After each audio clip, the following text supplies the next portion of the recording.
मंगलाचरण करेंगे। ओम नमः सिद्धेभ्यः जय श्री ओम नमः सिद्धेभ्यः जय श्री ओम नमः सिद्धेभ्यः। मंगलम भगवान वीरो मंगलम गौतमो गणी मंगलम कुंद कुंदाद्यो जैन धर्मोस्तु मंगलम सर्वमंगल मांगल्यम सर्व कल्याण कारकम प्रधानम सर्वधर्माणां जैनम जयतु शासनम जैनम जयतु शासनम जैनम जयतु शासनम। नमः समय साराय स्वानुभूत्या चकाशते चित स्वभावाय भावाय सर्वभावांतरच्छिदे। अध्यात्म अमृत कलश का कर्ता कर्म अधिकार चल रहा है, जिसके माध्यम से आचार्य अमृतचंद्र जी ने नयों का वर्णन बहुत विस्तार पूर्वक किया है। और नयों का वर्णन इसलिए भी किया है जिससे कि हम जो हमारी वर्तमान पर्याय हैं, जिनसे हम बहुत अच्छी तरह से परिचित हैं, उन पर्यायों और वास्तव में जो हम हैं पर्याय, इन पर्यायों से रहित जो मेरा वास्तविक स्वरूप है उनसे परिचित हो सकें। तो इसलिए उन्होंने बहुत विस्तार से ये दोनों द्रव्यों के बारे में या दोनों नयों के माध्यम से दोनों द्रव्यों का वर्णन किया है। किस अपेक्षा से मैं नित्य हूँ, किस अपेक्षा से अनित्य हूँ, किस अपेक्षा से मोही हूँ, किस अपेक्षा से निर्मोही हूँ, किस अपेक्षा से रागी हूँ, किस अपेक्षा से वीतरागी हूँ। ये हमने काफी विस्तार से पढ़ा। और जो कुछ और बचा हुआ है वो हम पढ़ेंगे, जिससे हमें एक तो इस बात पर विश्वास हो जाए कि संसार में जगह जगह व्यवहार नय के कथन का पाया जाना हमें वास्तव में ये भ्रम की स्थिति में ऐसा डाल देता है कि हम इसी को वस्तु स्थिति समझते हैं। और जो वस्तु स्थिति को समझने वाले हैं, अगर जिन्होंने दोनों को नहीं समझा है, तो वो उसको एकांत रूप से निश्चय नय को स्वीकार करते हैं, वो भी पूर्णतः सत्य नहीं है। तो अपन इस बात को थोड़ा और समझेंगे और अपने मानस पटल पर उनके दोनों का भेद को स्वीकार करेंगे। संसार में कौन सी बात किस नय से, किस अपेक्षा से कही जाती है, उस अपेक्षा से वो सत्य भी है और दूसरी अपेक्षा से सत्य नहीं है। ये सब हमने चर्चा की, आगे भी हम करने वाले हैं।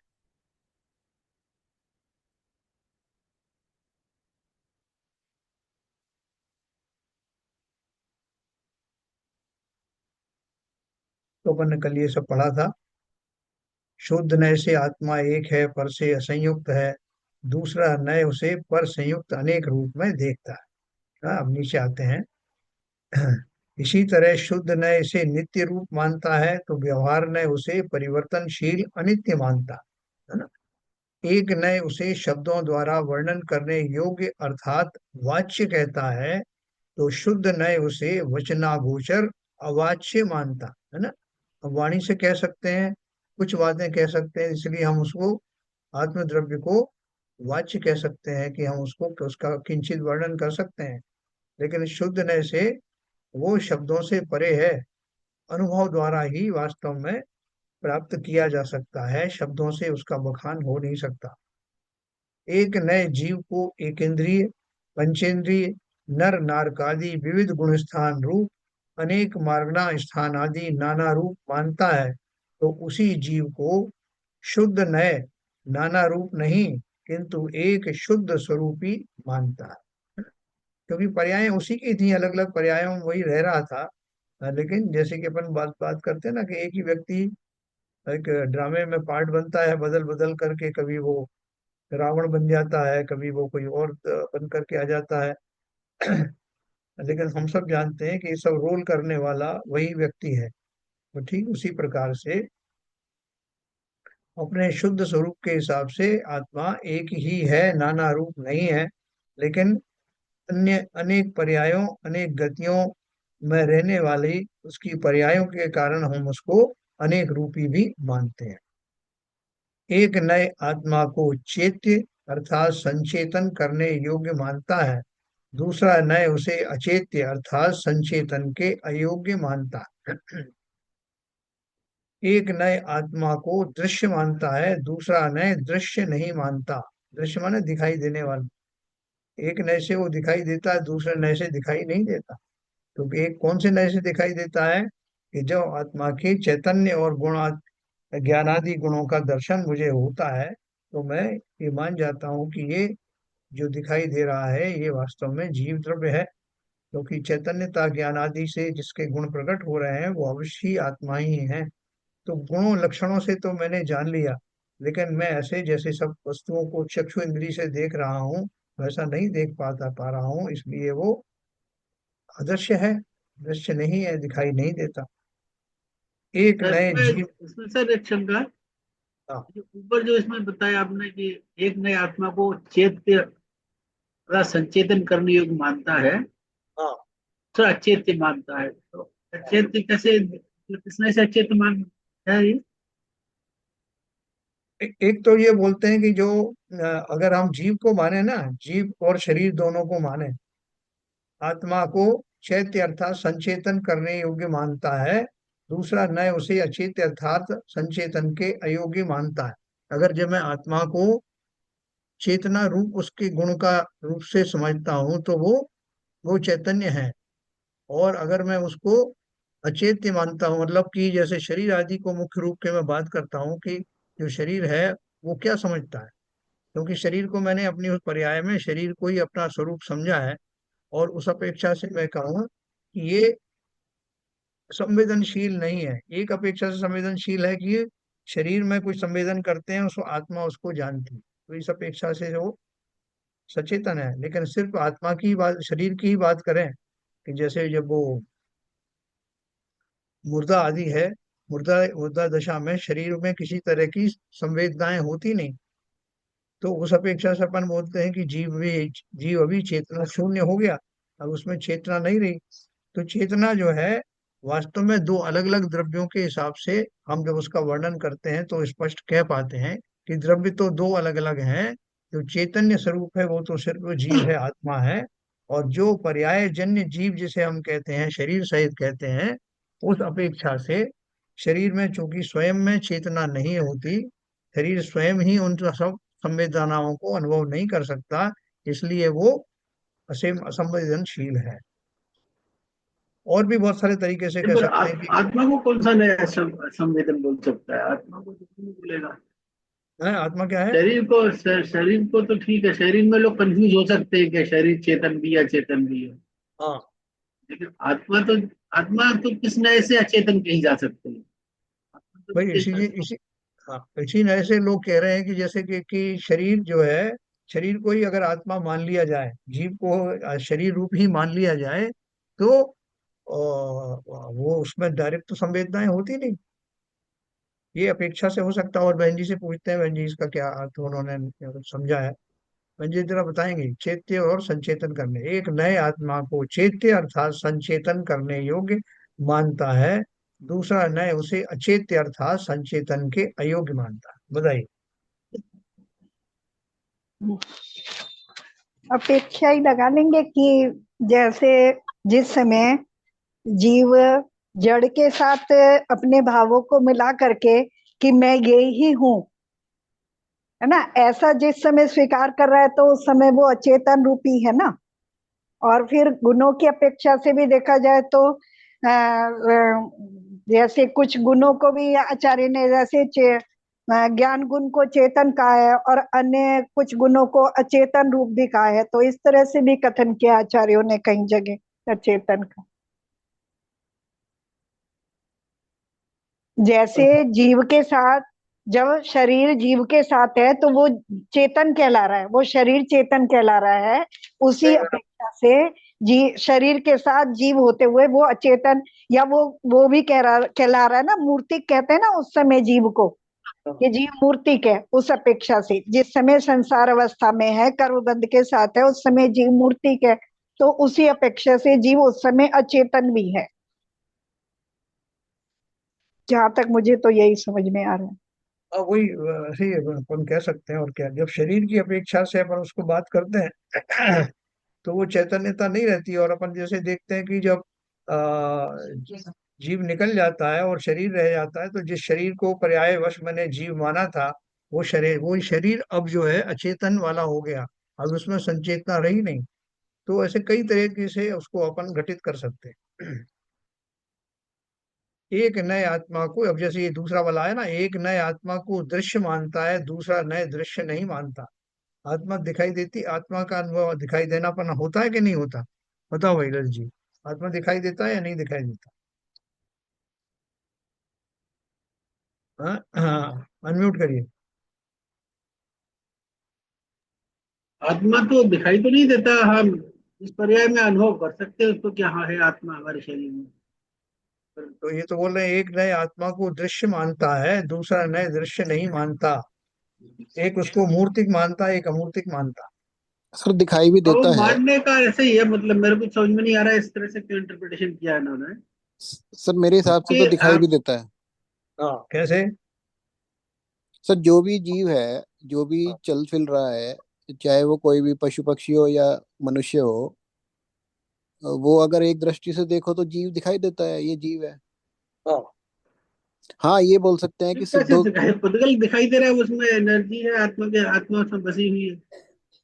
आत्मा को आत्मा, अभी आप चिड़िया देखो कुछ भी देखो, अपना शरीर देखे तो आपको आत्मा दिखती है क्या? बट शरीर के अंदर अगर वो आप अनुभव कर सकते हैं, हाँ चेतना अगर चूंकि है अगर वो तो शरीर आप अनुभव कर मृत सकते हैं चेतना अगर है। वो शरीर मृत शरीर नहीं है, तो आत्मा ही दिखाई देती है ना, कि भाई ये जीव चल रहा है तो आत्मा ही है ना, वो जीव ही तो है ना दिखाई वो। नहीं देती, मैं अनुभव कर सकते हैं आप।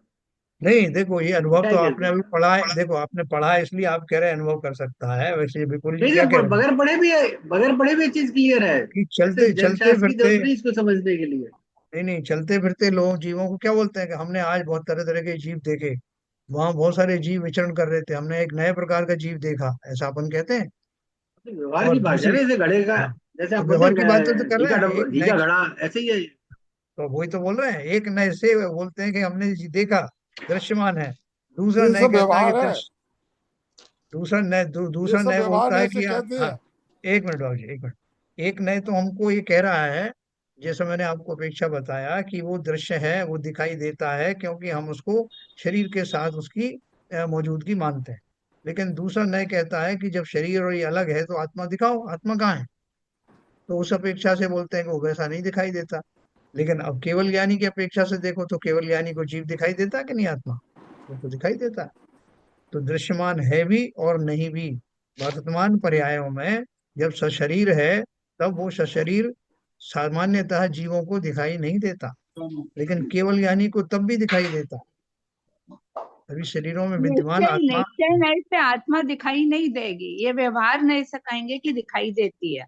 हाँ, और दूसरी तरह ऐसे भी कह सकते हैं कि केवल ज्ञानी को दिखाई देता है और सूक्ष्म ज्ञानी को दिखाई नहीं देता, ऐसे भी कह सकते हैं। यही तो मैं बोल हाँ, रहा हूँ। ये भी कह हाँ सकते हैं। नहीं, ये ये जो भी कह चरण बहन सकते जी हैं। आपने कहा वही सही है कि केवल ज्ञानी को दिखाई देता है, दूसरों को नहीं दिखाई देता। लेकिन नए, जब लेकिन नए बाकी तो लगाएंगे हम तो, ये बोले कि हमें आत्मा दिखाई दे रही है, तो वो तो नहीं नहीं बात नए, है तो। अगर नए लगाएंगे तो फिर लग जाएगा ना। निश्चय से नहीं, नए से नहीं दिखता, व्यवहार नए से दिखता है। नए से अगर कथन करेंगे तो दिखाई ऐसे भी देता है। नहीं देख रहा, अभी मेरे को शरीर में मुझे आत्मा दिख रही है क्या? नहीं, मेरे हाँ, शरीर में आकार आत्मा प्रकार, विद्यमान है, आकार तो प्रकार मैं दिखाई व्यवहार देता से है मैं ना। कह सकता हूँ कि मेरे इसमें आत्मा है शरीर। तो पर्याय हाँ, दिखाई दे रही है बहन जी। हाँ, पर्याय दिखाई दे रही है। पर्याय तो भी तो, जीव कहाँ दिखाई दे रहा है तुम्हें? पर्याय क्या है? द्रव्य की अवस्था ही तो है। बिल्कुल। तो फिर पर्याय दिख रही है तो द्रव्य दिख रहा है ना। नहीं नहीं सर, अभी तो जैसे जब से हमने स्वाध्याय करना शुरू किया है, अभी हमें एक जीव जो है ना, जीव के भांति दिखने लगा। पहले हमें दिखता था कि भाई ये राम है, श्याम है, ये है, वो है। अभी हमें ये समझने में आने लगा कि ये एक जीव है, और ये जो मेरे साथ में लड़ाई कर रहा है, या ये मेरे साथ में जो वार्तालाप करके जो मेरे साथ में ये संघर्ष कर रहा है, ये सिर्फ हमारे विचारों का मतभेद है। अदरवाइज वो भी शुद्ध है, मैं भी शुद्ध हूँ। ये धीरे धीरे समझ में आने से ना भी एक जीव जीव की तरह लगने लगा। अभी अभी एक दृष्टि से हमें लगने लगा कि ये जो दिखाई दे रहा है वो भी आत्मा ही है, और मैं भी एक आत्मा हूँ।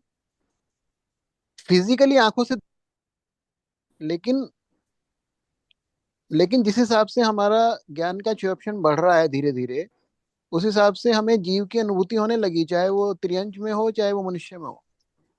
हाँ, तो अनुभूति कही ना आपने, अनुभूति तो ठीक है, अनुभूति अपना अनुभव। नहीं देखो, मैं तो दिखाने की बात कर रहा हूँ। जो आपने बोला ना कि दिखाई कैसे देता है, अपन बोलते हैं कि आज मैं साहब एक सर्कस में गया, मैंने वहां तरह तरह के जीव देखे, बहुत ही विचित्र प्राणी देखे, बहुत सारे विचित्र जीव देखे। तो वह जीव देखने का अर्थ क्या हुआ? उन पर्यायजन्य शरीरों में चैतन्यता का अनुमान करके मैंने उन्हें जीव कहा। तो वहां उनको दिखाई दिया, वो बोला बहुत सारे जीव दिखाई दिए। बोले साहब मुझे भी दिखाई दिए, कि कुछ आपको ज्यादा दिखे होंगे, मेरी नजर कमजोर है, मुझे थोड़े ज्यादा नहीं दिखे, स्पष्ट नहीं दिखाई दिए। तो वो जो शरीर जो आत्माएं हैं, उनको ही जीव के रूप में अगर कहा गया है तो वो दृश्यमान हुए। लेकिन अगर हम अशरीरी आत्मा की बात करें तो क्षयोपशम ज्ञान वालों को दिखाई नहीं दे रहा, लेकिन हमारे शरीर में विद्यमान आत्मा को केवल ज्ञानी आज भी देख रहे हैं, उनको उनके लिए तो दृश्यमान है। तो एक अपेक्षा से लेकिन सर, लेकिन सर एक प्रश्न ये भी है, एक प्रश्न ये हाँ, भी है कि जो मान लिया सपोज कोई कोई अ, कोई व्यक्ति है जिसकी आंखें नहीं है, जो जो नहीं देख सकते आंखों से, वो है नेत्रहीन है, तो क्या उन्हें दिखाई नहीं देता जीव? उनको भी तो महसूस होता है, उनको भी तो, वो भी तो किसी ना किसी दृष्टि से देख ही रहे हैं ना जीवों को। बल्कि देखो, एक सेकंड, बिल्कुल जी ऐसा है कि ये शायद दृश्यमान होना भी कई तरह से होता ना। एक चक्षु चक्षु दर्शन, अचक्षु दर्शन, दो तरह के होते ना। तो आपने सही कहा, चक्षु दर्शन का से ही दर्शन नहीं होते, अचक्षु से भी होता है। जैसे हम सूंघ करके, देख करके, चख करके, है ना, टच करके, ये सब स्पर्श आदि से भी पता लगा लेते हैं। इसलिए चक्षु दर्शन अचक्षु दर्शन बहुत विख्यात है। तो दर्शन में खाली चक्षु का ही बात नहीं है ये, कि हमें आंख से तो नहीं दिखाई दे रहा, लेकिन हम उसको तरह तरह से उसको महसूस करते हैं, वो भी देखना ही हुआ। ठीक है ना? तो इसलिए वो उसको उस रूप में लेना है कि वो दृश्यमान भी है और नहीं भी है। और देखने की बात करें तो जैसे केवल ज्ञानी को स्पष्ट दिखाई देता है, जैसे हमें आंख से दिखाई दे रहा है। तो हमारे ज्ञान से वो भले ही ना दिखाई दे, लेकिन दृश्यमान तो है, किसी न किसी ज्ञान में वो दिखाई देता। ठीक है ललित जी?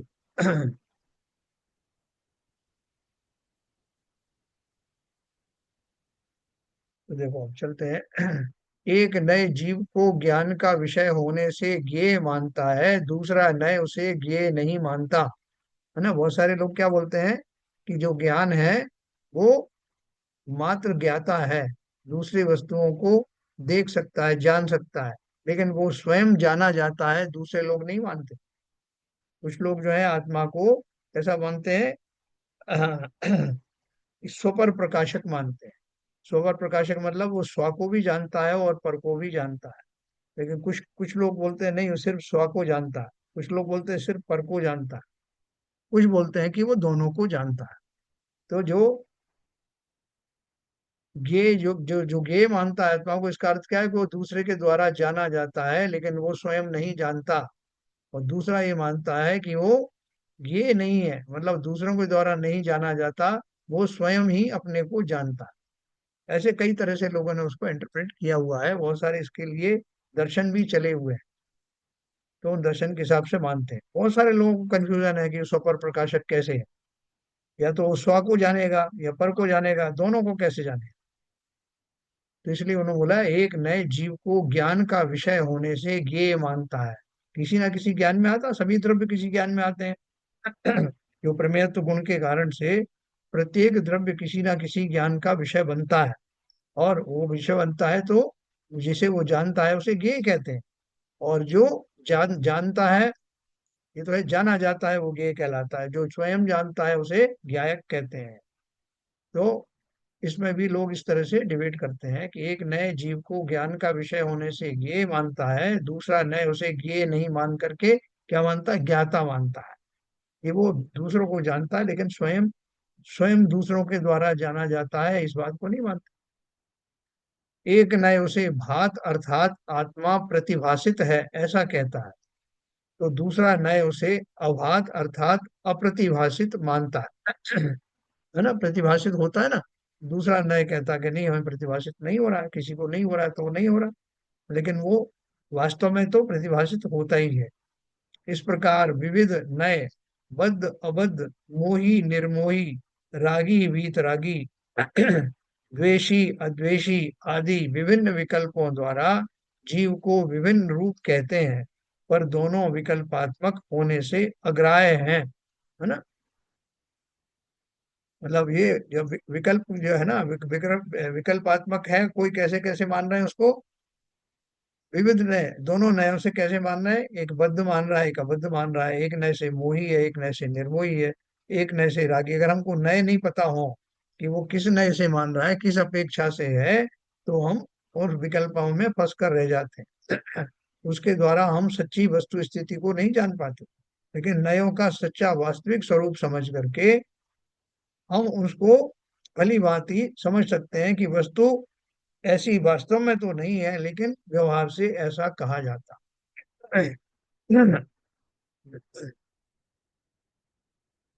मतलब अब दोनों विकल्पात्मक होने से अगर आए, मतलब क्या है कि आप ऐसा नहीं मान सकते कि ऐसा भी सही है और ऐसा भी सही है, किस अपेक्षा से वो सही है और किस अपेक्षा से ये सही है, ऐसा मालूम होना चाहिए। वस्तु तो ना निश्चय नयात्मक है, ना व्यवहार नयात्मक है। शुद्ध आत्मा का अनुभव इन विकल्पों से परे है। नहीं तो अपन क्या बोलते हैं कि भाई साहब ऐसा है कि जो निश्चय से जो मानते हैं वो तो मानो आप, व्यवहार से मैं मानता हूँ ऐसा है, और मार्ग भी ऐसा ही है। आप निश्चय मार्ग को मानते हो, निश्चय मोक्ष मार्ग को, मैं व्यवहार मोक्ष मार्ग मानता हूँ। तो आप निश्चय वाले रास्ते से आओ, मैं व्यवहार के मार्ग से आता हूँ, फिर दोनों अपन मिलेंगे सिद्ध शिला पर। हाँ? तो मार्ग दो है क्या? मार्ग दो नहीं है, मार्ग तो एक ही है। व्यवहार खाली उपचार से कहा है, वो निश्चय को समझाने में मदद करता है, वहां तक पहुंचाने में, उस अवस्था को समझने में, इसलिए उसको व्यवहार कहा गया है, व्यवहार मोक्ष मार्ग का। ठीक इसी प्रकार से जो वस्तु है वो तो वास्तव में एक ही तरह की है, लेकिन जिस अपेक्षा से उसकी पर्यायों का वर्णन किया जाता है, वो अपेक्षाएं उसकी व्यवहार नय के अंतर्गत आती हैं। और जिस अपेक्षा से वस्तु का सच्चा स्वरूप बिना किसी बाह्य पर्यायों के बखान किया जाता है, वो उसकी निश्चय अवस्था है। वस्तु तो ना निश्चयात्मक है और ना व्यवहार नयात्मक है। शुद्ध आत्मा का अनुभव इन विकल्पों से परे है। आपको बोला आप ध्यान करो, साहब किसका ध्यान करें? आत्मा का, आत्म द्रव्य का, स्व का ध्यान करो। तो बोले साहब वो कौन सा वाला ध्यान करूं, मैं व्यवहार वाला करूं कि निश्चय वाला करूं? वर्तमान में मैं इतनी पर्यायों में से होके गुजरा हूं, उनका सबका पूरा ध्यान करने बैठूं, या जब मैं मोक्ष में जाऊंगा तो कैसा होऊंगा वैसा ध्यान करूं? तो कैसा ध्यान करूं? तो उन्होंने बोला कि दोनों नियमों को समझने के बाद जो आत्मा का स्वरूप निश्चय हुआ, उस स्वरूप का ही ध्यान करना, विकल्पों में मत फंसना। वो सब पहले मैंने नक्की करने के लिए उन नयों का उपयोग किया, लेकिन जब वो नक्की हो गए तो जिस द्रव्य को मैं उसके लक्षणों द्वारा अब जान गया हूँ, वो कैसा है, नयातीत है, और वह नयों की कोई गुंजाइश नहीं, मात्र उसको समझने के लिए ही उन नयों का सहारा लिया था ना। जैसे उन्होंने बोला कि बस, और सिंह कैसा होता है तो उन्होंने बिल्ली का रूप बताया, बिल्ली कैसी होती है, कितनी होती, कितनी बड़ी होती है, किस रंग की होती है, सब माध्यम से समझाया उन्होंने। जब एक बार सिंह का स्वरूप समझ में आ गया, तो ना फिर बिल्ली का ध्यान करने की जरूरत है, और ना ही सिंह के एक एक अवयव को देखने की जरूरत है। अब उस जो वस्तु स्थिति जैसी है उसमें एकाग्रपना होना ही वास्तव में उस वस्तु का अनुभव करना है। शुद्ध आत्मा का अनुभव इन विकल्पों से परे है। जो आत्म तत्व के अनुभव करने वाले हैं, वे दोनों नयों के पक्षपात रहित होकर आत्मा को वह चैतन्य रूप है ऐसा अनुभवते हैं। आत्मा उस अनुभव के समय प्रमाण, नय, निक्षेप आदि जो पदार्थ के जानने के उपाय मात्र हैं, उन उपायों की कक्षा से ऊपर उपेय भाव को स्वयं प्राप्त हो, स्वयं का अनुभव करता है। अतः वे अनुभवी जन नए पक्षों या नए विकल्पों से रहित निर्विकल्प रूप आत्मा के अनुभवी हैं। हाथी का मैंने जो है बहुत तरह से समझा, हाथी कैसा होता है। तो लोगों ने बोला हाथी साहब वो, उसके दो सींग जो है, दो दांत बड़े बड़े बाहर होते हैं, उसकी पूंछ ऐसी होती है, उसकी सूंड ऐसी होती है, उसके पैर ऐसे होते हैं, कान इस तरह के होते हैं। ये सारा उसका वर्णन करा है, उसकी हाइट कितनी होती है, उसका रंग कैसा होता है। तो मैंने अब इमेजिन करना शुरू किया उस स्वरूप को, सारे लक्षणों को मिला करके इमेजिन करना शुरू किया। और इमेजिन करते करते मेरा एक उसका खाका बन गया। इस बीच वो हाथी ला करके किसी ने सामने खड़ा कर दिया, जैसा वो ये है वो हाथी। तो मुझे वो सारे लक्षण भी एक साथ दिखाई दिए जो मुझे बताए गए थे, और उनका एक संयुक्त स्वरूप मुझे दिखाई दिया हाथी के रूप में। तो मेरे वो विकल्प सब शांत हो गए। अब मुझे आज अरे हाथी का स्वरूप पता लग गया, उसकी पूरी इमेज मेरे जहन में बस गई। अब मुझसे कोई कहे कि मैंने 3 हाथी वहां देखे, तो तुरंत ही मुझे हाथी की वो संपूर्ण आकृति बिना भेद किए हुए मेरे ध्यान में आ गई। मुझसे कोई कहे अब हाथी का ध्यान करो, तो अब मेरे लिए बहुत सुगम हो गया। अब मैं उसका कोई विकल्पों में नहीं पढ़ के सीधा हाथी का वो स्वरूप जो है मेरे अनुभव में आने लगता है। ठीक उसी प्रकार से आत्मा को समस्त गुणों के द्वारा जानकर, उसकी पर्याय वाली अवस्थाओं को भी समझ करके वो अनुभव योग्य है, चेतन योग्य है, ये सारी बातें जान करके अब मैं पूरी तरह से उसके ऊपर केंद्रीभूत हो सकता हूँ। इसलिए ये सब इतना जो प्रकरण दिया गया है नयों के द्वारा समझाने का, क्योंकि अगर हम सीधे आत्मा को इन पर्यायों के बारे में बात ना करें तो हमको बहुत कंफ्यूजन होगा कि आप बोलते हो साहब आत्मा जो है ना, चाहे जो वो तो रूपी भी है, अरूपी भी है, फला भी है, ढिमका भी है, और मुझे तो दिखाई दे नहीं रहा। और मैं जो अभी वर्तमान में हूँ इसका क्या हुआ, मैं अभी हूँ कि नहीं। आप जिस आत्मा की बात कर रहे हो उसमें और मुझ में क्या फर्क है, ये तो आप हाइपोथेटिकल बात कर रहे हो। मैं तो संसार में रहा हूँ, मैं किसी का पुत्र रहा, किसी की पुत्री रहा, मैं क्या क्या रहा, मैं कौन कौन सी योनियों में गया, आज तो इसकी चर्चा की नहीं। आपने सीधी एक आत्मा बता दी, मुझे तो नहीं विश्वास है।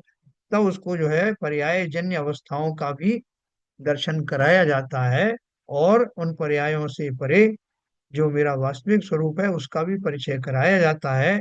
आत्मा किस तरह से उपलब्ध है, क्या अनुभव के द्वारा प्राप्त की जा सकती है, ये सब बातें जब विस्तार से किया जाता है तो उसमें से समस्त विकल्प समाप्त होकर जैसा वस्तु का स्वरूप है वो निखर करके सामने आता है ना। ये सब एक्सरसाइज हमारे क्यों क्यों बताई गई है, क्योंकि अगर आत्मा ऐसा होता है जैसे आम जो वस्तु होती है, जिसे आपने टेबल पर रख दिया और आपने देख लिया और आपने समझ गए, इतना आसान होता तो इतना सब वर्णन करने की जरूरत नहीं थी। तो इसलिए वो अमूर्तिक तत्व चैतन्यता और ज्ञान आदि के गुणों के द्वारा जाना जाता है, और वो समस्त पर्यायों में अपने उन गुणों की सुरभि बिखेरे रहता है। किसी भी पर्याय में उसका चैतन्य गुण और ज्ञान गुण का अभाव नहीं पाया जाता। तो जब हम विस्तार से समझते हैं तो धीरे धीरे करके हमको उसका स्वरूप वास्तव में क्लियर होने लगता है। और वो क्लैरिटी के साथ में होने के बाद अपन बोले तुम तो अपने स्वभाव का ध्यान करो, स्वभाव का आश्रय लो, तो क्या आश्रय लूं, स्वभाव को समझने के बाद ही तो उसका आश्रय ले सकता हूँ ना। तो ये इसलिए उसको पूर्णता एवं विस्तार से नयों के द्वारा समझाया गया। जो आत्म तत्व के अनुभव करने वाले हैं वे दोनों नयों के पक्षपात रहित होकर आत्मा को वह चैतन्य रूप है ऐसा अनुभव करते हैं। आत्मा उस अनुभव के समय प्रमाण नय निक्षेप आदि जो पदार्थ के जानने के उपाय मात्र हैं। जैसे मैंने आपको बताया कि हाथी के बारे में मैं जानना चाहता था, मैंने लोगों से लेक्चर सुने, किताबों में देखा, उनके फोटो देखे, उनके लक्षण देखे। ये क्यों देखे, क्योंकि हाथी के बारे में जानना चाहता था। वो क्या खाता है, क्या पीता है, उसकी पूरी चर्या जानना चाहता था। तो वो जानने के बाद क्या किया मैंने, वो मात्र उपाय थे। जान करके मुझे उस हाथी को अपने मस्तिष्क में उसका स्वरूप उतारना था। तो उसके बहुत सारे उपाय थे, किताबों से पढ़ना, दूसरों से कहलवाना, मैंने सीडी सुने, कैसेट सुने, सब कुछ सुना। आत्मा उस अनुभव के समय प्रमाण नय निक्षेप आदि जो पदार्थ के जानने के उपाय मात्र हैं, उन उपायों की कक्षा से ऊपर उठकर उपेय भाव को, है यानी उपाय से उपेय होता ना, उपाय के द्वारा कुछ जो प्राप्त किया जाता है उसे उपेय कहते हैं। उन उपायों की कक्षा से ऊपर उपेय भाव को स्वयं प्राप्त हो, स्वयं का अनुभव करता है। वो उपाय किस लिए कर रहा था मैं नए वगैरह का? उसके स्वरूप को जानने का। बहुत सारे प्रमाण वगैरह से मैंने जाना, उसकी चैतन्यता का भास किया, उसके ज्ञान गुण का जो है पूर्णता मुझे विश्वास हुआ। और जब संपूर्ण रूप से जिन लक्षणों के द्वारा वो जाना जाता है उनके द्वारा मैं जान गया, तो जानने के बाद अब उसमें स्थिर होना आसान हो गया। इसके लिए मैंने वो जाना था। उपेय भाव को स्वयं प्राप्त हो, स्वयं का अनुभव करता है।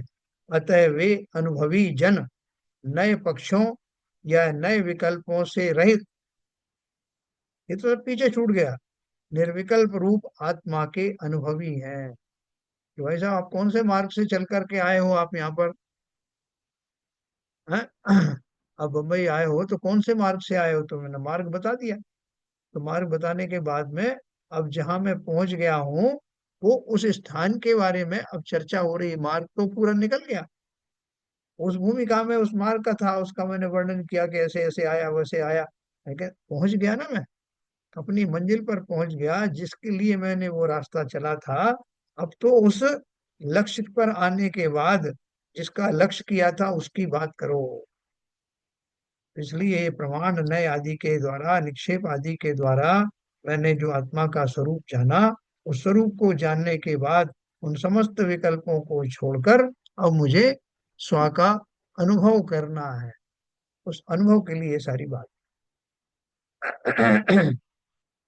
अनुभूति मात्र तत्व निर्विकल्प है।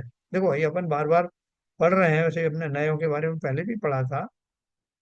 और अगर ये नए नहीं होते तो हम कहीं ना कहीं उलझ जाते। जैसे हम कभी, जो कोई तो बोलता कि जो मनुष्य है वही जो है परमात्मा है, जो एक इंद्रिय दो इंद्रिय जीव है वो काहे के है परमात्मा। इस तरह से लोगों ने माना भी है। जैसे जो ब्रह्म कुमारी इसका जो मैंने सुना है कि वो मनुष्य की देह में रहने वाले आत्मा को अलग मानते हैं, और जो बाकी के जीव हैं उनको अलग मानते हैं। उनकी आत्माएं अलग हैं, अलग तरह के हैं। तो मानने के लिए पर तो जो जो जिनके ऑब्जर्वेशन होते हैं उनके हिसाब से वो अपने अपने भ्रम पालते रहते हैं। लेकिन हमें भाग्य से एक ऐसी थ्योरी मिली, ऐसा दर्शन मिला जिसमें जीव की समस्त दशाओं का विस्तार से वर्णन है। कि मैं कहाँ कहाँ पाया गया, मेरा पुनर्जन्म हुआ तो पुनर्जन्म कब हो सकता है, जब वही जीव और दशाओं में और पर्यायों में पाया जाए।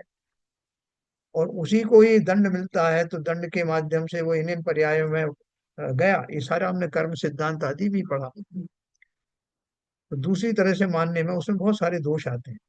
तो कुल मिलाकर के बात इतनी ही है कि मैंने जो नयों का सहारा लिया, ऐसा शाद्वाद नय जो अनोखा जैन दर्शन की बहुत बड़ी विशेषता है, जिसके माध्यम से मैं व्यवहार में जिन जिन पर्यायों में से होकर गुजरा हूँ और आगे गुजर रहा हूँ, गुजरूंगा, जब तक कि मेरा भवों का अंत नहीं हो जाता, तब तक मैं कहाँ कहाँ रहा, कैसे कैसे रहा, क्यों रहा, कौन कौन सी थ्योरी के कारण ये ऐसा हुआ, हम संपूर्ण बात को जान, और जान करके जो उन सब पर्यायों में भटक रहा था, जिन कारणों से भटक रहा था, वो कौन है, इसका ज्ञान होने के बाद फिर मेरे समस्त विकल्प शांत होकर के मैं अपने स्वरूप का अनुभव कर पाता हूँ। ये सारी थ्योरी इसके लिए। फिर देखो उन्होंने और आगे, अभी इसको समाप्त नहीं किया, अभी और बहुत सारा बाकी है। अनुभूति मात्र तत्व निर्विकल्प है। अनुभूति किसकी करना? देखो एक बहुत बड़ा एक सिद्धांत है कि आप जिसकी अनुभूति करते हो उसमें ही संपूर्ण उपयोग लगता है, तभी वो अनुभूति होती है। अगर आपने बीच में विकल्प आ गए तो आधा अधूरा ही अनुभूति होगी। क्या आपके मुंह में किसी ने बड़ा अच्छा सा कोई पदार्थ रख दिया खाने के लिए, और दूसरा एक आदमी खड़ा खड़ा आपसे कुछ तो भी चिल्ला रहा है, दूसरा उधर टीवी चला रहा है, तीसरा कुछ और कर रहा है, और आपसे कहा भाई साहब कैसा लगा, तो आप क्या बोलोगे? कह रहे हैं स्वाद लेने का टाइम ही नहीं है, कितना डिस्टरबेंस हो रहा है। बोले डिस्टरबेंस तो बाहर हो रहा है, कि आपकी जीभ तो स्वतंत्र है ना टेस्ट लेने के लिए। आप बोलोगे ऐसे कोई टेस्ट लेता है क्या? जब तक मैं उसमें पूरा अनुभूति पूर्वक उसको एकाग्र होकर के उसका स्वाद नहीं लूं तब तक क्या मजा है। तो ठीक उसी प्रकार से अनुभूति होने का अर्थ, तब तो आधे आधी अधूरी अनुभूति है, पूरी हो नहीं सकती। अनुभूति शब्द वास्तव में तभी शोभायमान होता है जब निर्विकल्प होकर के, निर्विकल्प का अर्थ क्या है, भाव शून्य नहीं, निर्विकल्प का अर्थ है कि एक ही विषय के ऊपर में संपूर्ण उपयोग को लगाना, वही निर्विकल्प दशा है। तो जब मैं उसको उस रूप से करूंगा अनुभव, तभी वास्तव में उसकी अनुभूति हुई कहा जाएगा। सम्यक दर्शन होता है चतुर्थ गुण स्थान में, तो क्या फर्क पड़ता है। इस चतुर्थ गुण स्थान में मैं अपने संपूर्ण उपयोग को उन क्षणों में अपने आत्मा के स्वरूप में जो मैंने जान लिया है उसमें लगा देता हूँ, और लगा देने से वो अनुभूति जितनी भी देर तक वो केंद्रित रहती है, उसके फलस्वरूप ही मुझे उस आत्मा का वास्तविक अनुभव होता है। तो यहाँ क्या बोला उन्होंने, देखो इधर 90 नंबर का श्लोक है। स्वेच्छास मुच्छल दन तनल्प विकल्प झाला, एवं व्यतीति महतीम नए पक्ष कक्षाम, अंतर्वैन बन्नी समरसेक रस स्वभावम, स्वम भावम एकम उपयांते अनुभूति मात्रम। इस प्रकार वक्ता की इच्छा के अनुसार उठने वाले अनंत विकल्प जाल, नाना प्रकार के विकल्प के जालों से पूर्ण बड़ी भारी नए पक्षों की श्रेणी को पार करके वह तत्व वेदी भीतर और बाहर दोनों में समता रस रूप एक रस ही जिसका स्वभाव है, ऐसे अनुभव मात्र अपने निज भाव को प्राप्त होता है। ये इन्होंने श्लोक का अर्थ किया है, उसका भावार्थ समझते हैं। जितने वचन बोलने के अर्थात वस्तु के कथन विकल्प हैं, उतने ही नय के विकल्प हैं। कितनी तरह के नय के विकल्प हैं। अपन बोलते जरूर ना कि व्यवहार नय और निश्चय नय, लेकिन उसको भी, व्यवहार नय को भी कितनी तरह से कहा जा सकता है ना। निश्चय नय को भी शब्दों से कहा जा सकता है अलग अलग तरीके से। तो क्या बोल रहे हैं, जितने वचन बोलने के अर्थात वस्तु के कथन विकल्प हैं, एक ही बात को आप किसी और ढंग से कहोगे, मैं किसी और ढंग से कहूंगा। जगत के अनंत जीव अनंत प्रकार से कह सकते हैं, उनका अर्थ भले ही आप कुछ भी कहोगे, सबका एक ही अर्थ है, लेकिन सब अलग अलग ढंग से कहे जा सकते हैं। और जितने नए वाद हैं वे एकांत रूप में ढल जाने पर सभी मिथ्यावाद बन जाते हैं। ये बोल रहे हैं कि अगर निश्चय नय को भी दोनों तरह की बात मिला के ना कहा जाए तो वो एकांत हो जाता है। कि मैं तो बोलता हूँ साहब, हर दशा में आत्मा जो है वो वीतरागी ही है। अगर मैं ये कहूँ तो ये सर्वथा सत्य है क्या, ये भी सत्य नहीं। इसलिए उन्होंने क्या बोला, जितने नए वाद हैं वे एकांत रूप में ढल जाने पर, एकांत से नहीं कह सकता मैं, तो मैं क्या कहूंगा कि आत्मा किंचित कथनचित वीतरागी भी है, कथनचित रागी भी है, तब मेरा ये नए पक्ष सत्य हुआ।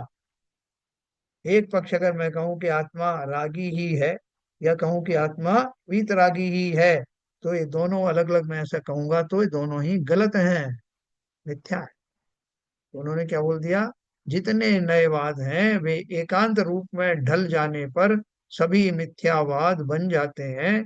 कोई भी नए उसी अवस्था में नए है जबकि वह अपने कथन को शाद्वाद की सीमा में बांध कर रखता है। अर्थात एक दृष्टि से पदार्थ इस प्रकार है और दूसरी दृष्टि से पदार्थ उस प्रकार, ऐसा कथन करता है। अपन संसार में भी जब दो लोग लड़ रहे होते हैं ना, तो अपन बीच बचाव करने पहुंच गए, तो अपन ने देखा कि दोनों लोग जो है वो लगभग एक ही बात कर रहे हैं, लेकिन दोनों की स्टाइल अलग अलग, दो समझ नहीं रहे लोग एक दूसरे की बात की, ये क्या कहना चाह रहा है, दूसरा उसको नहीं समझता।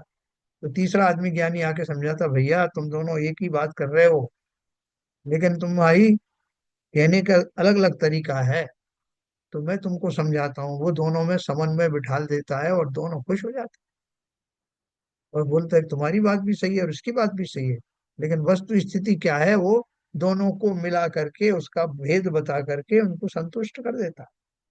तो ठीक इसी प्रकार से बोल रहे हैं।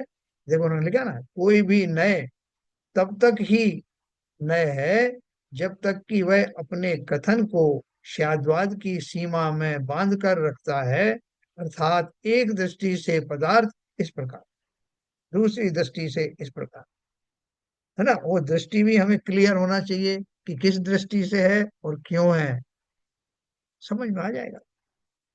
विभिन्न दृष्टिकोणों से पदार्थ विभिन्न रूपों में दृष्टि गोचर होता है। समुदाय रूप में यह नए विकल्प का भी एक जाल है, जिससे ज्ञाता विकल्पों में उलझ जाता है। अभी अपन ही उलझ गया ना कि साहब, कभी तो आप बोलते हो कि ये शरीर कैसा है, 9 मल द्वारों से भरा हुआ है, कितने इसमें मल आदि भरे, ये कहीं से भी शुद्ध नहीं, कहीं से भी ये प्यार करने योग्य, प्रीति करने योग्य नहीं है, ये तो छोड़ने योग्य है, त्याज्य है, हे है। और कभी आप बोलते हो कि साहब देह, देह को देवल रूप समझो, यहाँ आत्मा रूपी भगवान विराजमान है, इस देह की कद्र करो और उसका भरपूर उपयोग ऐसा ही करो जैसे कि मंदिर का करते। बोले एक आप दोनों अलग अलग बात कैसे कर रहे हो, कभी ऐसा बोलते हो कभी ऐसे बोलते हो, आपकी बात का कोई भरोसा है क्या। बोले भैया, जिस नए से जिस अपेक्षा से वो बात कही है वो अपनी अपेक्षा सही है। क्या मलमूत्र आदि से भरा हुआ शरीर नहीं होता, और क्या शरीर के रहने से संयम नहीं सधता। तो दोनों बातों की अपनी अपनी अपेक्षाएं हैं। जब दोनों बातें समझाते हैं, शाद्वाद, इसी को शाद्वाद कहते हैं, तब मुझे वस्तु स्थिति का पता लगता है। कि वो कुचला करके आता है, कुचला आयुर्वेद में एक दवाई होती है, वो जहर होता है, एक जहर मोरा भी होता है, सीधा सीधा जहर, पॉइजन। लेकिन वो उसकी इतनी बढ़िया औषधि बनती है कि बहुत सारे रोगों में, असाध्य रोगों में उसकी औषधि बनती। तो अपन क्या बोले, वो ना गलत होता है ये सब, अपन बोलते हैं कि ये तो जहर है, ये कोई औषधि हो सकते हैं क्या। तो हम बोले भाई साहब, ये जहर भी है और अमृत भी है, क्योंकि इनसे जीवन दान मिलता। तो यही बात उन्होंने कही है, विभिन्न दृष्टिकोणों से पदार्थ विभिन्न रूपों में दृष्टि गोचर होता है। समुदाय रूप में यह नए विकल्प भी एक जाल है, जिससे ज्ञाता विकल्पों में उलझ जाता है। जब तक पूर्ण वस्तु का बोध न हो, तब तक तो इन विकल्पों की आवश्यकता रहती है। इनके बिना वस्तु स्वरूप भी समझ में नहीं आता। तथापि वस्तु के स्वरूप समझ लेने पर इन नयों की आवश्यकता फिर नहीं रह जाती। वस्तु स्वरूप जानने को नय केवल साधन है। साध्य की प्राप्ति हो जाने पर साधनों की आवश्यकता नहीं रह जाती। साध्य की उपलब्धि के बिना यदि साधन अनुपयोगी मान लिए जाएं, तो भी साध्य की प्राप्ति नहीं होती, तथा साधनों में उलझा रहे, उनका उपयोग कर वस्तु को न पकड़े, तब भी साध्य की उपलब्धि नहीं होती। क्या बताया उन्होंने, साध्य की उपलब्धि के बिना यदि साधन अनुपयोगी मान लिए जाएं, तो भी साध्य की प्राप्ति नहीं होगी। अभी मान लो हम एक नाव से जा रहे हैं, और नाव के द्वारा हमको उस किनारे पर पहुंचना है। अभी हम उस किनारे पर पहुंचे ही नहीं, तो हम उसको, नाव को क्या अनुपयोगी मान लेंगे। नहीं, वो उपयोगी, अभी मैं वहां तक पहुंचा नहीं। साध्य की उपलब्धि के बिना यदि साधन अनुपयोगी मान लिए जाएं, तो भी साध्य की प्राप्ति नहीं होती, तथा साधनों में उलझा रहे, उनका उपयोग कर वस्तु को ना पकड़े। कि नाव में बैठा हुआ हूं, उसका उपयोग तो कर रहा हूं, लेकिन किनारा आ गया और मैं उतरा ही नहीं, तो मैंने उस नाव का क्या उपयोग किया। उनका उपयोग कर वस्तु को ना पकड़े, तब भी साध्य की उपलब्धि नहीं होती। इस नियम के अनुसार ज्ञानी जीव नए पक्ष के द्वारा आत्म वस्तु के स्वरूप को उपलब्ध करता है। इन साधनों को मैं तब तक उपयोग में लेता रहूंगा जब तक कि मुझे अपना लक्ष्य प्राप्त ना हो, और लक्ष्य प्राप्त होने के बाद फिर मैं उन साधनों के विकल्प में उलझूंगा नहीं, वरना उस लक्ष्य की अनुभूति से मैं वंचित रह जाऊंगा। इस नियम के अनुसार ज्ञानी जीव नए पक्ष के द्वारा आत्म वस्तु के स्वरूप को उपलब्ध करता है। पश्चात आत्मानुभूति मात्र निज भाव को जो समता रस से भरा है अनुभव करता है, तब अनुभव के समय प्रमाण नए निक्षेप आदि भी अप्रतिभाषित हो जाते हैं।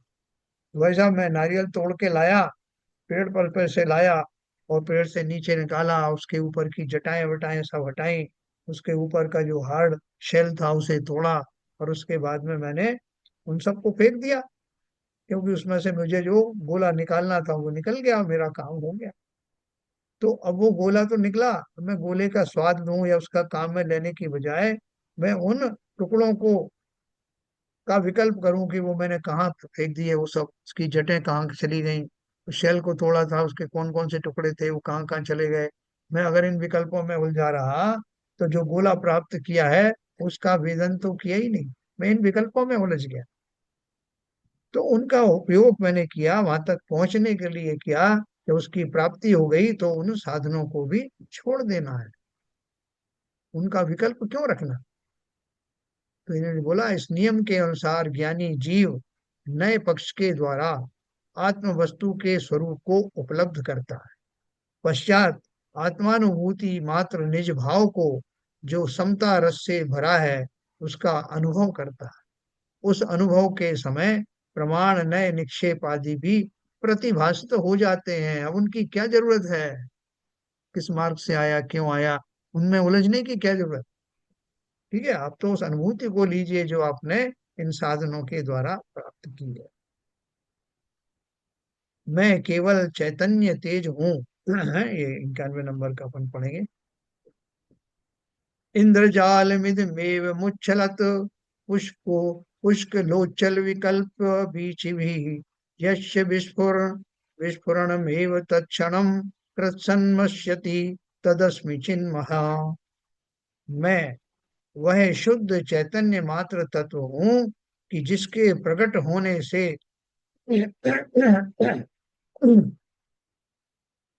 तत्काल पुष्ट चंचल विकल्प रूपी तरंगों से उछलने वाला नए विकल्प रूप यह संपूर्ण इंद्रजाल नष्ट हो जाता है। देखो, हम अगर नए नहीं भी समझे या सिस्टमेटिक नयों के बारे में जान रहे हैं, अगर हम इनको नहीं भी जाने, संसार में कितने लोग हैं जो इनको नहीं जानते लेकिन उपयोग भरपूर करते हैं। सभी लोग कहते हैं। अब देखो कि वो मुस्लिम धर्म है, इस्लाम है, उसमें भी आत्मा को रूह के नाम से बोला जाता है कि साहब उनकी रूह तक कांप गई, किसी ना किसी रूप में हम उसको मानते हैं। और विकल्पों जो व्यवहार की भाषा है वो तो सभी कहते हैं कि ये मेरा है, ये तेरा है, वो ऐसा है, वो मर गया, वो जिंदा हो गया, उसका जन्मदिन मनाया है, ये सब किया, ये सब जानते हैं। लेकिन जिस क्लैरिटी के साथ में जिन दर्शन में इन नयों का स्वरूप बताया और उनको व्यवहार मात्र सांसारिक व्यवहार तक सीमित नहीं रखा, उसके द्वारा नयातीत उस आत्मा को जानने का भी उपयोग किया गया, उनको जानने में भी उपयोग किया। अपन तो उस उन विकल्पों के उन नयों की बात कर रहे हैं, उस लेवल के नयों की बात कर रहे हैं। तो क्या बोल रहे हैं, जब वीतरागी पुरुष सबसे भिन्न अपने चैतन्य मात्र आत्म तत्व का अनुभव करता है, तब तत्वोपलब्धि के लिए श्रुत ज्ञान के जितने नए प्रमाण निक्षेपात्मक भेद अभेद साधन रूप थे उनको पार कर जाता है। कब पार कर जाता है, जब वीतरागी पुरुष सबसे भिन्न अपने चैतन्य मात्र आत्म तत्व का अनुभव करता है। जब अनुभव करता है उस समय सब छोड़ देता है? जैसे कि मेरे मुंह पे, जबान पे किसी ने कहा भाई साहब एक छोटी सी गोली आपके मुंह पे रखता हूँ, जबान पे रखता हूँ, इसको आप टेस्ट करके देखो और फिर बताओ कि इसमें क्या क्या स्वाद आ रहा। तो मैं अपना पूरा कंसंट्रेशन उसका स्वाद लेने में लगा देता हूँ और फिर बताता हूँ कि साहब इसमें थोड़ा सा नमकीन पना भी है, थोड़ा सा मीठापन है, थोड़ा सा चिरपरापन भी है। उसका संपूर्ण पूरा कंसंट्रेशन के साथ में उसका एक एक विश्लेषण करता हूँ और उसको एंजॉय करता हूँ। विश्लेषण भी नहीं, अब तो इसको एंजॉय करो, तो मैं उसको एंजॉय करता हूँ। उस टाइम में मुझे किसने ला के दी, क्यों ला के दी, इसमें और क्या क्या चीजें, वो सब भी भूल जाता हूँ। मुझे अच्छा लग रहा है, बड़ा बुरा लग रहा है, भली मात्र उसका वेदन करता हूँ।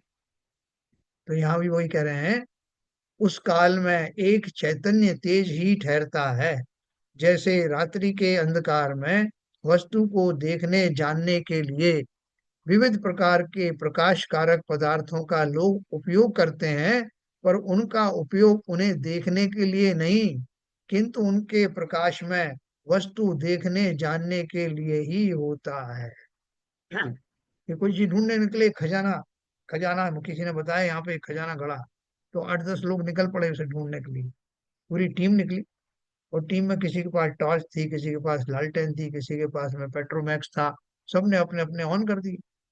तो अब मैं जो खजाने के लिए निकला हूँ, या हम में से जो भी निकला है, वो ये देखेंगे कि कितनी लालटेन है, या लालटेन कहाँ रखी हुई है, और पेट्रोमैक्स कौन सा है, और टॉर्च की रोशनी कौन सी है, इन विकल्पों में पढ़ेंगे क्या? या उनके प्रकाश में उस खजाने को लक्ष्य बनाकर उसकी खोज करें, है ना? तो उन्होंने ये लगा, दीपक के देखने को दीपक नहीं जलाया जाता, वस्तु को देखने के लिए दीपक जलाया जाता। प्रभात में सूर्योदय हो जाने पर दीपक का तेज स्वयं लुप्त हो जाता है। इसी प्रकार आत्म सूर्य के उदित होने पर नए विकल्प समूह समूह स्वयं नष्ट हो जाते हैं, उन्हें मिटाने का कोई प्रयत्न नहीं करना पड़ता, है ना? दिखाई दे गया अंधेरे में चल करके, जहाँ पे सूरज निकलता, बहुत सारे दर्शनीय स्थल होते हैं ना, सब यहाँ पे जो है सनराइज बहुत अच्छा होता है। तो अंधेरे में निकल पड़े, बोले कि साहब वहाँ भीड़ हो जाएगी फिर। अंधेरे में निकले, वहां टॉर्च की रोशनी से, या दीपक की रोशनी से, लालटेन की रोशनी से चलते चलते उस स्थान तक गए। तो लोगों से बोला कि भाई साहब, ये लाइट जो है आप लाए हो, इससे सूरज दिख जाएगा क्या? बोले आप देखते जाओ, जब सूरज दिखेगा तो इन सब विकल्पों की कोई जरूरत रहेगी ही नहीं। एक टक देखते रह जाओगे, भूल जाओगे कि आप लालटेन लाए थे कि आप टॉर्च लाए थे। ठीक उसी प्रकार से ये सब समझने के बाद जब आत्मा प्रकट होता है, अनुभव के रूप में ज्ञान में आता है, उस समय मैं उसके अनुभूति में इतना मस्त हो जाता हूँ कि मुझे उसके सिवाय कुछ दिखाई देता ही नहीं। तब मुझे और कोई विकल्प याद रहते नहीं, विकल्प रहे तो मैं अपनी आत्मा की अनुभूति कैसे कर पाऊं। इसलिए उन विकल्पों का, उन नए आदि विकल्पों का उपयोग मात्र वहां तक पहुंचने के लिए ही करता हूँ। वस्तु की प्राप्ति के बाद तो मात्र उसका अनुभव ही शेष रह जाता। इसी प्रकार आत्म सूर्य के उदित होने पर नए विकल्प समूह स्वयं नष्ट हो जाते हैं, उन्हें मिटाने का कोई प्रयत्न नहीं करना पड़ता। स्वानुभूति समस्त पुरुषार्थ का फल है। मैंने पूरा जीवन लगा दिया भाई साहब, कितने भवों से चला आ रहा था, है वो जो है ना कौन बनेगा करोड़पति में, तो कितने लोग आते हैं, तो वहां आकर के वो उसको अमिताभ बच्चन के सामने कहते हैं कि साहब, इस कुर्सी पर आने के लिए मैंने कितने सालों से चेष्टा की, आके रोने लगते हैं। आज वो दिन आया है कि मैं यहाँ तक आ गया। तो उस उपलब्धि को वो बहुत बड़ी उपलब्धि मानते हैं, और वो अपनी शॉर्ट में बताते हैं कि मैंने कितने साल प्रयास किया। उन प्रयासों का अगर वर्णन करें तो उसमें ही पूरा टाइम निकल जाए। तो यहाँ वही बोल रहे हैं कि यो कुछ मैंने किया, नयों का ज्ञान किया, शास्त्रों का श्रवण किया, पुण्यों की देशनाएं सुनी, स्वयं को संयम मार्ग में लगाया, मात्र किस लिए? इसी दिन के लिए। स्वानुभूति समस्त पुरुषार्थ का फल है। जैसे बने वैसे, निज साधनों से बने, जिन साधनों से बने उन साधनों से आत्मा की उस स्वानुभूति को अपने में प्रकट करना चाहिए। उसके होने पर अन्य अनुभूतियां स्वयं लुप्त हो जाती हैं। ये बहुत बड़ी बात है, बहुत बड़ी बात है। अभी हमने अगर इस लाइन का ही अर्थ समझ लिया, इससे जुड़ गए, इस कंक्लूजन से, तो समझो बहुत बड़ी उपलब्धि हो गई। कल मैं इसको दोबारा रिपीट करूंगा। ये समय हो गया कि वास्तव में ये हमारी उपलब्धि है, इन नयों को, विकल्पों को जानने की, सारी तपस्या को। बोले साहब मैंने इतने साल तपस्या की, आज उस तपस्या का फल मिला, ये मेरी साधना है। हम जो स्वाध्याय कर रहे हैं ये कोई बड़ी साधना से कम नहीं, ये बहुत बड़ी उपलब्धि है। सबको स्वाध्याय करना सबके नसीब में होता नहीं, हमें वो मिला है, उसका भरपूर लाभ लेना। कल अपन फिर जुड़ेंगे और फिर इस उपलब्धि का दर्शन करेंगे। इस उपलब्धि जो अभी वास्तव में उपलब्धि नहीं हुई, लेकिन इस उपलब्धि से क्या प्राप्त होगा, इसकी उपलब्धि होने से ही बहुत आनंद आएगा। अभी समय हो गया, कल अपन जो है इसको और बढ़ेंगे आगे। ललित जी जिनवाणी स्तुति करेंगे।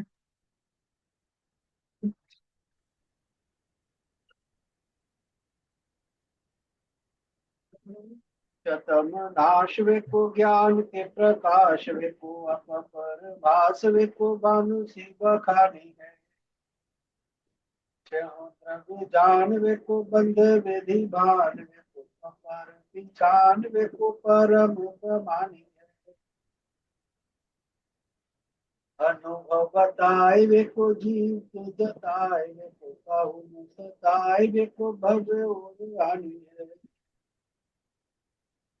जहाँ तहाँ तार वेको पार के को तार वेको इस तार वेको यही जिन वाणी है। हे जिनवाणी भारती तो मुदन रहे जो चढ़ा गए तो पावे सुख चैन। या वाणी के ज्ञान से सुझे न पारो तो वाणी मस्तक धरो सदा देते हैं, सदा देते हैं। वाणी माता की जय। जय।